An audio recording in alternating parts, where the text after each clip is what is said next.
Well, Mookie Betts came back, and in a lot of ways, it was like he never left. And Shohei Ohtani seemed happy to see him too. Let's get live on Locked On Dodgers.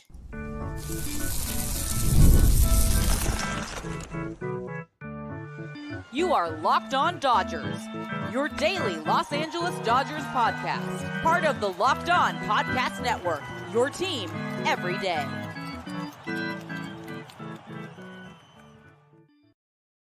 Hey, Dodger fans, this is Locked On Dodgers, part of the Locked On Podcast Network, your team every day. Thanks to our everydayers for making Locked On Dodgers your first listen every weekday morning, and thanks to those of you who are with us live here on Monday evening. Remember, this show is free and available on all podcast platforms and on YouTube simply by searching for Locked On Dodgers. So please subscribe wherever you're watching or listening right now.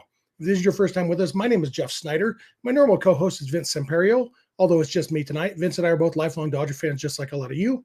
We've also both spent time covering the Dodgers in the press box and the locker room, so we bring you the smart fans perspective on our boys in blue every weekday morning. This episode is brought to you by FanDuel. Make every moment more. As playoffs wind down, the sports stop sporting like we want them to, but this summer, FanDuel is hooking up all customers with a boost or a bonus daily. That's right. There's something for everyone every day, all summer long. Visit FanDuel.com to get started. And as long as we're talking about getting started, let's get started here. The Dodgers beat the Brewers 5-2. And all in all, like when you look at everything that happened in this game, it's hard to think of how it could have gone. It's not hard to think of how, if everybody had gone 5 for 5 and the Brewers ended up forfeiting because the Dodgers were up 38-0, that would have been better. But if we were talking about Mookie's return, there was a lot of talk about should he have done a rehab assignment, and I was just telling my son in the car, we drove home from California today. You can see if you're watching, I'm back in my office with my bobbleheads behind me instead of in my parents' dining room. And I was driving home with my sons, and we got home, 40 minutes after the game started. So I had the game on my phone, but just listening to it, obviously, because I was driving. But we were listening to the TV broadcast, and when Mookie came up to bat, we were actually turning onto our street when he came up for his second at bat. And my son was talking, or Steven and Oral talked about how Mookie hadn't taken a rehab assignment. And my 17-year-old says, "Oh yeah, I didn't even think about that. But yeah, it seems weird they didn't have a rehab assignment." And I told him, I said, "Yeah, I could see the case either way to make. He probably would have been better off taking a rehab assignment, but he's also probably better without a rehab assignment than the alternatives." And he did some sim games, all that stuff. And we pulled into the driveway, pulled into the garage, and I picked up my phone, and boom, Mookie hit the home run. And I said, "Oh, I guess he's okay." Later on, he added RBI single. So he has a 2-run homer, RBI single, a stolen base, really nice play in right field in the 6th inning to hold Jackson Chourio, who's very fast, to a single on a ball that hit the wall. Mookie played it perfectly and fired it in. Maybe he heard me say I was concerned that his arm might have lost a little bit of strength because it was a perfect throw from the outfield. And so, yeah, it did cause me to think, oh, maybe his arm is just fine. I still don't think it's as strong as it was at his peak. When you think about when he threw out Ketel Marte at third base on that play in Arizona, or when he did the almost like same exact play when he was at the Red Sox, his arm's probably not that strong, but it's still plenty strong out there, which is good. I was worried that his throwing issues at shortstop might have had to do with arm strength, and it appears that's not the case, and that's good. So good defense, great offense, a stolen base, just all you could hope for from him. And then Shohei Ohtani, who has struggled a little bit, he hit a 2-run homer, scored another run after walking and stealing second base, and he was going on the pitch when Mookie got the RBI single, which was kind of interesting. He was on second base and 2 outs. And yet he was going on the pitch, just, I guess, read the pitcher or whatever. When Mookie got the base hit to right field, and then the camera flashed to Shohei already rounding third. I'm like, how do you get there that quick? Then I saw the replay. Oh, he was going on the pitch, which was, an interesting move, but it worked out. Dodgers scored the run there. And so those 2 guys accounted for all 5 runs, if you're talking RBIs, and runs scored, they accounted for 3 of them. The other 2 were by the bottom of the lineup, which was interesting. Kike Hernandez was batting 8th. He got a base hit and scored on Mookie's homer. And then Kevin Kiermaier was batting 9th, and he got a base hit and scored on Ohtani's homer. I don't think I have that. I think that's the right order. And it was, you don't expect Kiermaier to get it. He had a good sack bunt his first time up to move Kike into scoring position. I think he'll be doing a lot of that as long as he's on the roster. We'll talk more about roster moves in the second segment because it was kind of interesting. But Kiermaier then ripped a base hit up the middle his second time up and scored on Ohtani's home run, which was, we've talked a lot about how when the bottom of the lineup is setting the table, it's a very good thing for the Dodgers. And if you look at this, it would have been a 3-2 game if Mookie and Shohei had both hit solo homers because nobody had gotten on base ahead of them. The fact that Kike and KK got on base is why the Dodgers had those 2 extra runs. And that's really important when you have guys like Ohtani and Betts and Freeman and Teoscar coming up. They do hit some home runs. And so having guys on base, and when they don't hit home runs, they hit a lot of doubles, a lot of singles. Having the bottom of the order getting on base is huge for this team. And that's not a newsflash. That's not a surprise to anybody. But it also kind of gave us a glimpse, having Kike batting 8th of, I still can't believe I'm lumping in Kike with good hitters. Like I talked about yesterday, really surprising that how Kike has turned it around. But when you look at when the whole team is back healthy, fingers crossed that they can all be healthy at the same time and that time is in October, it does show you how long this lineup can be, because Kike will be coming off the bench probably in October. And that's, because there's going to be 9 other guys probably who are better than him. And that's a good deal to have. The other big story of this game was Clayton Kershaw. He went 5 2/3 innings. He didn't allow any runs while he was on the mound. That's how you know Kershaw's back, is that he's back to allowing runs after he's left the game. This one was from Joe Kelly. Joe Kelly came in to face William Contreras. I see Don't Care 187 saying that Kershaw should have finished off the inning. DFA Roberts. You can't DFA a manager. And it was pretty clear that they had a game plan, and that game plan involved Kershaw not facing William Contreras again. And Kershaw, you never used to see Kershaw smile when he was coming off the mound during an inning. And now Kershaw knew I did what I needed to do, and this was a good outing for me. And now I'll turn it over to Joe Kelly and hope he can get out of this. Joe Kelly should have gotten out of it. He threw strike 3. The batter didn't swing, but the umpire didn't raise his arm. And then a pitch or 2 later, Contreras hits a 2-run homer. So one of those runs counts to Kershaw. One of them counts to Kelly. Maybe both of them should count to the umpire. But then Kelly gave up 2 more hits or 2 more base runs. I don't remember if there was a walk or 2 hits. Kind of infuriating, Joe Kelly. And I tweeted out, I said, it's kind of wild that Joe Kelly shouldn't be, with stuff that good, he shouldn't be as bad as he is sometimes. And Twitter was very helpful, explaining to me baseball like I was a 3-year-old, like I've never seen a baseball game, which, what do you expect? But one of the things that was funny, like a lot of people point out that he doesn't have good command. Yeah, that's something I've known about Joe Kelly for a long time, long before he ever wore a Dodger uniform. Joe Kelly's lack of command, just ask Hanley Ramirez's ribs about that. So that, yeah, duh. But I also had a couple of people tell me throwing hard isn't enough. He just throws straight, and big leaguers can hit a straight fastball. And while I agree with that second part, the big leaguers can hit a straight fastball. That's not what Joe Kelly has. Like Joe Kelly, you look at his 2-seamers that he threw today, they averaged about 22, 23 inches of vertical break and about 16 or 17 inches of horizontal break. You know whose numbers are very similar to that? Dustin May, who was like, remember famous videos of him striking out Manny Machado with crazy movement? Like that's Joe Kelly has that same kind of movement as Dustin May. It's just that he doesn't have the command. And Joe Kelly has, the curveball that's really good when it's working, when he can command it, the slider. The problem, when he can't command the off-speed stuff, then he has to resort to the fastball, and he doesn't have the command on that. And so sometimes it's right down the middle. That's the problem. It's not a movement thing. It's a command thing, which we all know. But Joe Kelly is one that I'm going to talk more about in the third segment in the context of the bullpen, because there's some interesting stuff going on there as far as postseason roster considerations. So, but first, I'm going to come back in a minute. I am going to talk about the roster move the Dodgers made to make room for Mookie Betts, what roster moves are coming up, how surprising this was, the logic, maybe the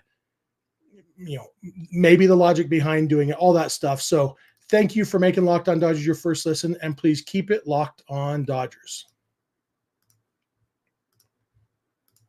This episode is brought to you by Ibotta. Sandals, sunscreen, snacks for the kids. What do these have in common? You're probably buying a ton again this summer. But don't stress about the cost. Use Ibotta and get cash back on all your purchases when you stock up on all your summer essentials. Ibotta is a free app that gives you the most cash back every time you shop on hundreds of items, from groceries to beauty supplies to toys. You're going to be buying this stuff anyway. You might as well make sure you're beating inflation by getting cash back on it. The average Ibotta user earns $256 a year. That could cover the cost of a shopping trip, a plane ticket, a Dodger game, or the fancy dinner you've been craving. Join the over 50 million users and earn cash back every time you shop from over 2,700 brands and retailers, including all your favorite grocery stores, Lowe's, Macy's, Sephora, Best Buy, and more. And right now, Ibotta is offering our listeners $5 just for trying Ibotta by using the code LOCKEDONMLB when you register. Just go to the App Store or Google Play and download the free Ibotta app to start earning cash, and use code LOCKEDONMLB. That's IBOTTA in the Google Play or App Store, and use code LOCKEDONMLB. This episode is also brought to you by FanDuel. Look, we love sports. We love them so much. We never want them to stop. Playoffs and the other sports are done. The summer games are over. We are down to basically just baseball right now, which, I don't mind that, but a lot of you are kind of jonesing for more sports. Well, if the sports aren't sporting like you want them to, FanDuel lets you keep the sports going whenever you want. All you have to do is open the app and dream up bets anytime you're in the mood. And this summer, FanDuel is hooking up all customers with a boost or a bonus daily. That's right. There's something for everyone every day, all summer long. Looking at the odds for tomorrow, the Dodgers are favorites over the Brewers. Why did it scroll? They are minus 126 straight money line. But an interesting option is at the 1.5 run spread, the Dodgers are plus 132. So if you think the Dodgers are going to win by 2 or more, plus 132, decent chance to make a little money on it. So head over to FanDuel.com and start making the most out of your summer. FanDuel, official sports betting partner of Major League Baseball. And back, thank you for making Locked On Dodgers your first listen every weekday morning. Remember, you can be an everydayer by watching and listening every weekday morning. You can make that easy on yourself by subscribing wherever you're watching or listening right now. You can also go beyond the podcast and become a Locked On Dodgers insider by going to joinsubtext.com/LockedOnDodgers. It's a lot of fun. Just a few bucks a month. Text directly with us. Free 14-day trial. All that stuff. Check that out. Check out Locked On Sports Today and Locked On Sports Los Angeles over on YouTube. 2 24/7 streaming channels. Locked On Sports LA is where you can find the Locked On Dodgers postcast, hosted by Pete Fox after most Dodger games. You also be sure to check out for your second listen today, Locked On MLB, hosted by Paul Francis Sullivan. Please call him Sully, covering all of Major League Baseball. It's a really good show. I'm on it sometimes with Sully, so check that out.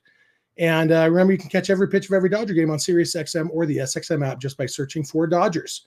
Let's see. Nando, I knew Nando would show up. Nando 390 says Kershaw was impressive today. Jeff, Dave should have left him in. Interesting. Yeah, Nando, as you'll recall, was the one who said a week and a half ago that any other team in baseball would have DFA'd Kershaw. So good thing Nando's not the GM, huh? It's all in love, Nando, as you said last time. But we are.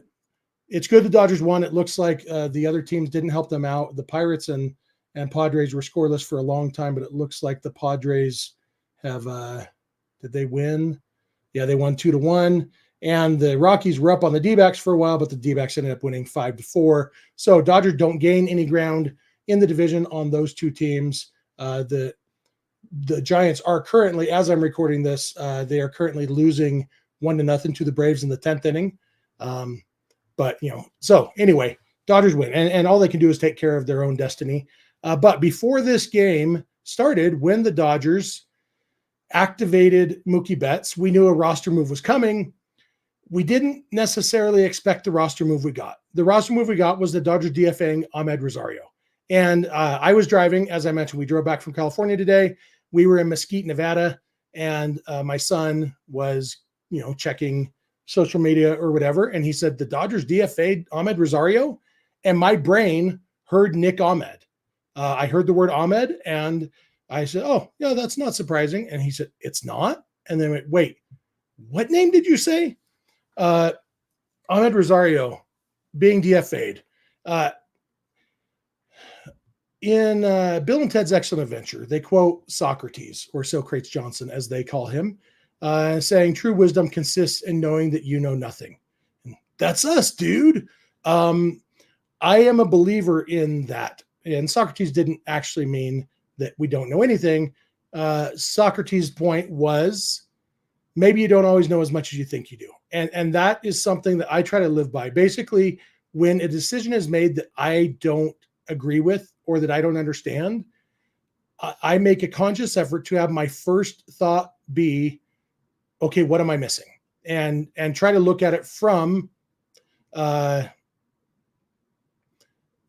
point of view of the team making the decision when it comes to baseball decisions like this. So Amed Rosario, a couple factors I think play into this. When Mookie Betts went back to right field, Mookie is not a platoon guy. Mookie is not a take a day off in the postseason guy. Mookie is going to play every single postseason game in right field, which means that's one less position that Rosario can play. So we're down to basically second base and shortstop. He's not a good defensive shortstop. He's not a good defensive second baseman either, but he's better than shortstop. He's passable at second base.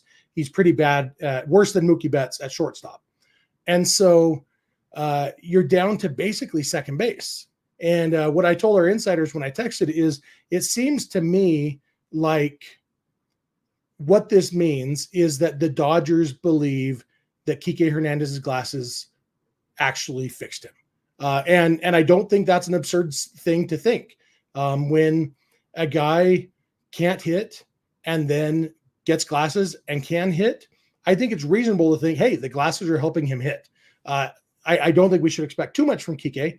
Kike is still he's going to have some swing and miss. But like I told Vince last night on the episode, Kike at his best is a great mistake hitter. And pitchers make mistakes. The best pitchers in baseball make mistakes all the time.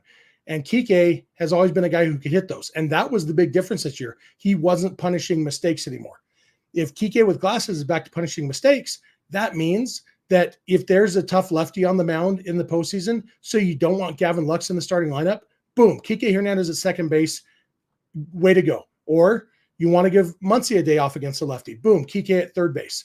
Like it seems to me like once Mookie went back to right field, Kike and Rosario were filling kind of the same role. And the difference is, Rosario obviously is a better contact hitter than Kike. Kike has a ton more power and is better defensively.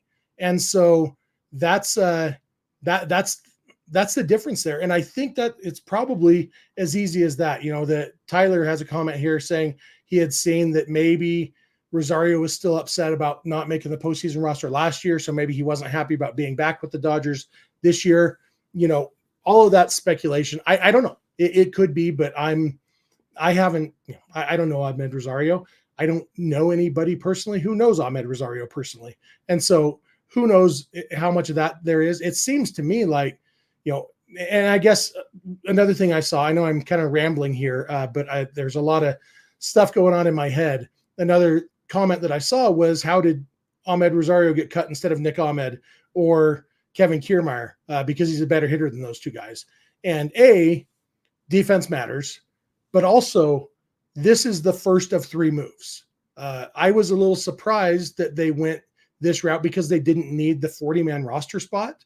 And so DFAing a guy right now, they only have 39 guys on their 40-man roster, but that's fine. They're going to have to DFA a guy probably anyway, because there's not really, there's options. Obviously River Ryan can be transferred to the 60-day IL, but they have Ryan Brazier and hopefully Yoshinobu Yamamoto coming back. So those guys will need 40-man roster spots. So I don't think, they may poach that 40-man roster spot short-term, put River Ryan on the 60-day IL to get, Muncy or Edman off the 60-day IL for that 40-man roster spot. But long-term, I assume that's going to even back out. And so, yeah, Nick Ahmed is probably going to be gone at some point because he's, like I said last night, he's basically just the slightly poor man's Miguel Rojas. And then, Andy Pages probably going back to the minors, or Jason Hayward could be cut. And that's, again, like without Mookie Betts needing a day off, but Hayward is left-handed, can play multiple positions. Kevin Kiermaier could be cut. Obviously he plays great defense. He does sack bunt. He does run fast. Maybe that's something. Kiermaier might be the most fascinating thing to see when it comes to October, to see whether he makes the postseason roster, how long he lasts on the roster before then, because, Kiermaier got a hit tonight. It was nice to see. He's got a big hole in his swing at the top of the zone. If he can get low pitches, he's maybe still passable offensively, but that's something we'll really see how much they value the defense there. But they do have multiple moves still coming. And that's why if Rosario was going to be one of these 3 moves that they had to make in the next 7 days, there's not really a difference between him being the first one or the third one, other than this gives him more time to catch on with the team. And maybe it was as simple as doing him a solid. Hey, you're not in our plans for the postseason, so we are going to cut you now so you can catch on with the contender. Maybe I wouldn't be surprised at all to see Rosario catch on with a contender and play a bench role there. The thing, a lot of people on social media and here in the chat here have been upset that Rosario wasn't getting more playing time. It was always telling to me that the Dodgers didn't give up anything to get him. They gave up a guy who none of us had ever heard of and whose name, Michael Flynn. I remember because there's somebody else named Michael Flynn. That's why I remember his name, not because of the player. No idea. He's not a prospect. He's not anything. So the Dodgers didn't give up anything to get him, which tells you kind of how both the Rays and the Dodgers valued him. And so while what we were seeing was the numbers, there's the defense there, who knows what else, but for whatever reason, both the Rays and the Dodgers put a pretty low value on Rosario. And for that reason, in hindsight, it's like, I guess it's not surprising they DFA'd him. They didn't really think that much of him to start with. And he got a couple moments for the Dodgers, and that's how it is. So anyway, I see a lot of people scoffing because I mentioned the possibility of Hayward being cut. I don't think it's likely, but I also think, there's a specific role that he will be playing, and that role will be not be getting very many at bats. And in the postseason, I don't know. Like, do the Dodgers need Hayward when you've got Teoscar and Edman and Mookie in the outfield? Do you need Jason Hayward? I guess maybe they could move Edman against a tough righty. They could move Edman to shortstop and put Hayward or Mookie in center and the other one in right to get an extra left-handed bat in the lineup. I don't know. It's hard to see Hayward playing a huge role in October, but he is, veteran presence and all of that. I don't think it's as much a thing of favoritism as a lot of people say. But yeah, Hayward brings stuff to the table. Just a lot of that stuff doesn't show up in the batter's box. I'm going to come back in a minute. We're going to talk about the bullpen and specifically Joe Kelly and Michael Kopech. They're kind of on opposite trajectories, similar pitchers, former teammates, current teammates, similar issues in the past, but opposite trajectories right now. So I will be back to talk about that. Thank you for making Locked On Dodgers your first listen, and please keep it Locked On Dodgers. This episode is brought to you by SupplyHouse.com. Get supplies from the site that's made for the skilled trades, SupplyHouse.com. SupplyHouse.com is the reliable way to order plumbing, HVAC, and electrical products online. Their easy-to-use website is packed with helpful resources and the latest product info to help you get the job done right. Shop a complete inventory of over 200,000 parts from over 400 top brands and get your order delivered right to your door with fast shipping from coast to coast. Need help with an order? Get expert support and industry-leading service from the friendliest folks in the business and talk to a real person every time. Pros in the skilled trades can get a competitive edge by joining SupplyHouse.com's free Trade Master program. Every TradeMaster gets access to a dedicated phone line, free shipping, and discounts on every order. Join the thousands of trade pros already benefiting from their free membership at supplyhouse.com/TM and order plumbing, HVAC, and electrical supplies from anywhere with just a few clicks at supplyhouse.com.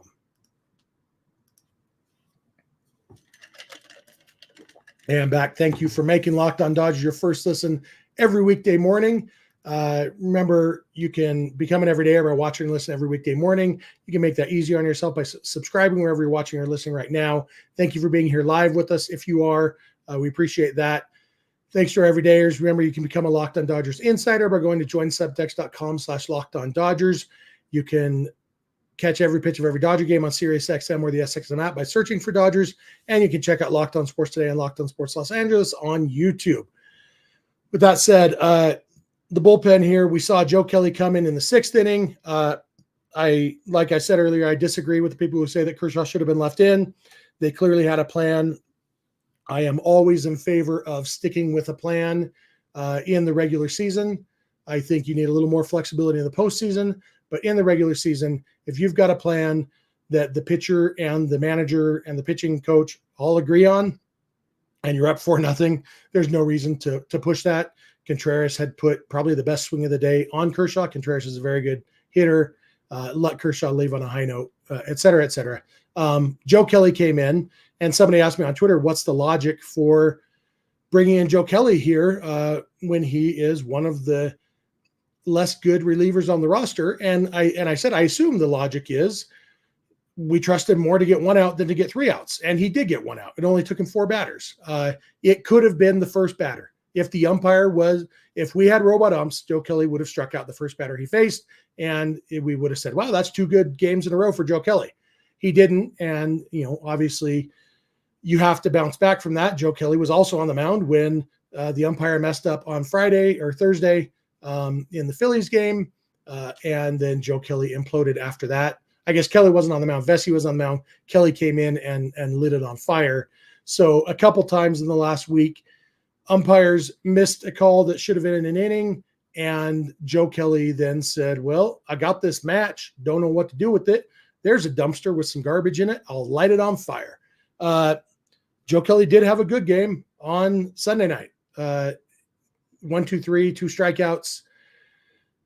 My buddy Tim Rogers, I saw him on Twitter saying maybe Kelly just can't go back-to-back days. That's a concern. But he just didn't have the command today. He didn't make the pitches he needed to. He does have really good stuff. Another guy with really good stuff is Michael Kopech. He did make pitches. He did walk a guy, but he also struck out 2 guys. And he's been dominant since coming to the Dodgers. His big issue with the White Sox was walking too many guys, not necessarily having great command. That is seeing the turnaround for Kopech.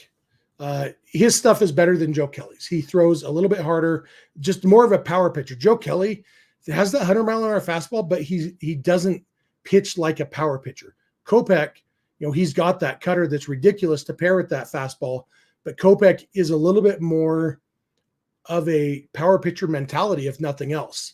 And seeing them both, Daniel Hudson came in and got the save. He looked really good, just soft contact 3 times. Got out of that to end the game. Kopech, though, is making a case to be a high leverage reliever in the postseason. And you can never have too many of those guys. And there's a realistic possibility that you could have Kopech and Hudson and Trinan and Phillips, plus maybe Vesia. Vesia struck out the side in his 1 inning today as guys who any of those 5 guys, maybe Anthony Bonda, we'll see how he bounces back from a rough game on Sunday. There's some decent potential in that bullpen, which is why it's been so frustrating throughout the season that when the bullpen has struggled, because they are really, really good and that are talented. And sometimes they're not good. And some of that is because they've been overworked because the pitchers aren't going deep. Kershaw almost getting through 6 today was really nice, giving them a break, especially after Glasnow went 7. It's just a good situation for the bullpen to be in, to have rest, because there are some very talented guys. It was a big loss to lose Gratterall. I almost called him Gruzdar. which is a mix of his first and last names. He posted a video that he's already working on rehab. Maybe Gratterall will be back. Ryan Brazier will be back. We'll see. I don't know what to think about Brazier. Last year's Brazier was awesome. I don't know what to think. We'll see what happens when he comes back. But Joe Kelly, right now, he's near the bottom of the barrel. Obviously, right now, I think Brent Honeywell is only still on the roster because Gratterall got hurt. And Honeywell is probably closer to the chopping block because the fact is Kelly does have better stuff than Honeywell. Kelly does have strikeout stuff when he is commanding the ball. And I think in the postseason, strikeouts play. And so you could do worse than having a bullpen where Joe Kelly is your worst reliever because even he has potential to be really good. But I do think Joe Kelly's going to have to string together some games where, hey, he had 5 really good games in a row. Now I'm starting to think that he might be able to be trustable in the postseason because right now he's not. The way Joe Kelly is on one day, off the next day, it's not reliable enough to think you want him pitching in any sort of leverage situation. And in the postseason, you only need 4 starters, which means you have room for 9 relievers. So, it's not the end of the world to carry a guy who you're not going to pitch in any sort of leverage situation. And Joe Kelly could be that guy. But if he wants to be a leverage reliever in the postseason, it's time to start showing it. He's got 2 months left, a month and a half left to show that he can be a leverage guy because right now I think we all agree he is not a leverage guy in the postseason. Veronique asked what happened to Dustin May. He's out for the season. He had an esophageal injury, fluke injury. He was coming back from the Tommy John, had that esophagus tear, so he's done for the season. Gio the Ocho says this bullpen has potential to be lights on the postseason. Absolutely. Just depends on which bullpen shows up. Just like it depends on which offense shows up because this offense should be awesome. But the offense should have been awesome last year and the year before too. So we'll see. But all we can hope for, I guess, is health.